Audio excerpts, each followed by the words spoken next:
Hey, I wanted to share with you guys some comic books you've never heard of. Stories from the Gutter, Thrasher comics. So I have 2 Thrasher comics here, and on the opposite side I have 2 more Thrasher comics.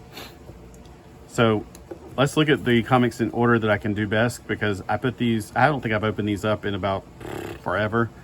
Here is the number 1, $1.50, cheap. I know what you're thinking. I want to take a look on the insides, because this is probably an indies of the 80s, as some people like to say. We have Thrasher comics. Let's go ahead and look at the inside, because it's black and white on the cover. So if it's black and white on the cover with a color frame, well, we got color here.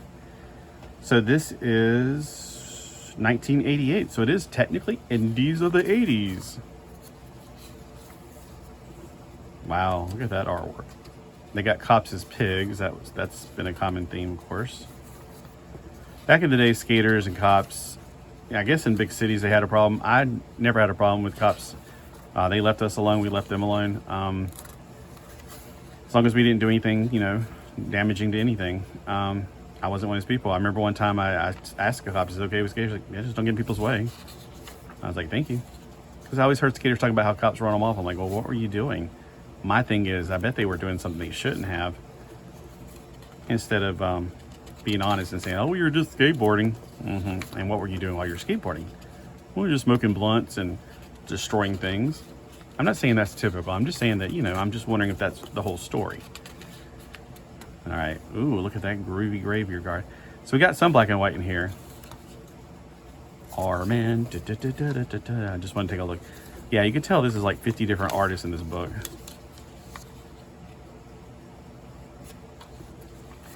It feels like it's been pulled out of the back of like magazines. Like back in the day, we had Thrasher magazines. So I wonder if this is like those one-page comics that were in there sometimes.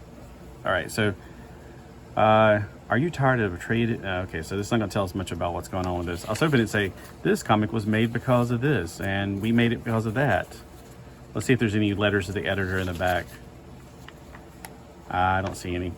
So anybody actually out there have an idea of how Thrasher Comics came about? Was it just they got their magazines, took out the comics, made them into a comic book for people who who were more comic collector? There's number 1. Here's number 2. I love the Ring of Fire, the eyeball guy. His wheels are coming off as he's skating. So this is number 2, $1.50. I can't find these on eBay because I was thinking about getting some more, like to finish out my collection here. Let's see.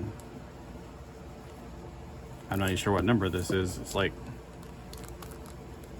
the cover is like making my eyes pop.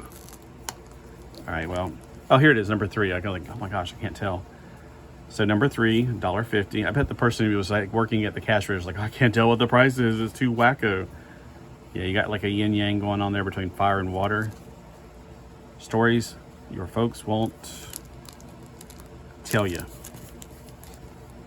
Story, a starter's guide to better living. And here is number 4.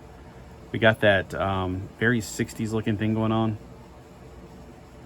What would this called? Rat Fink. So yeah, very groovy, very cool. I think I like that cover the best because it just, I don't know, I like this cover too. I like them all. So I don't know if they went past number 4, but let me know what you think. If you ever gotten any of these, I'd like to hear. Comment below.